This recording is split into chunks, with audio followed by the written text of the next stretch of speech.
الاهلي يفوز على بتروجيت 3-2 ويرفع رصيده الى النقطه 43 في المركز الثاني بفارق 4 نقاط عن بيراميدز صاحب المركز الاول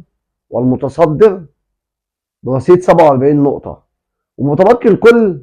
فرقه 5 مباريات. ومباراه النهارده انا بعتبرها اللي هي غابت فيها الروح اللي غايبه عن الاهلي بقالها فتره كبيره، بس انا بقول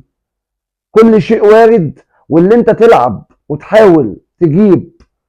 روح الاهلي اللي بجد احنا متعودين عليها وروح لعيبه الاهلي والعزيمه اللي عندهم،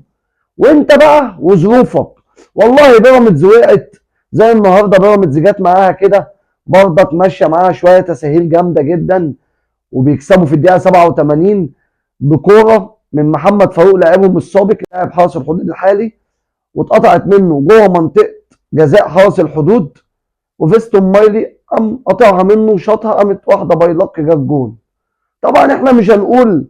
ان الحظ ليه دور رئيسي لانديه كتير في معظم بطولاتها، بس احنا بنقول ان بيراميدز جايه معاها شويه كده ايه، وعايزه تحل محل الاهلي في اللي هي تكسب في اخر الدقائق كما هو المعتاد لصاحب الدقيقه 90 النادي الاهلي. وطبعا احنا هنقول هنا ايه، ان انا بقولها لك تاني، ان انا شايف بيراميدز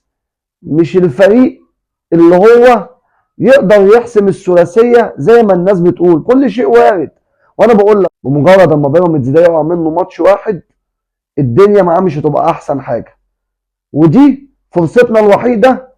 اللي انتوا حاطيننا فيها كلاعيبه النادي الاهلي وكولر باشا قبل ما يمشي. فاحنا ما عندناش بديل تاني نعتمد عليه غير اللي احنا نفضل نلعب لغايه اخر دقيقه ما تفقدش نقطه واحده، لان انت النهارده بالماتش اللي احنا شفناه شفنا ان الاهلي كان بادئ الماتش حلو جدا اول لما احرز هدفين، وعماد النحاس كان بادئ الخطه طبيعيه جدا جدا بدون تاليف،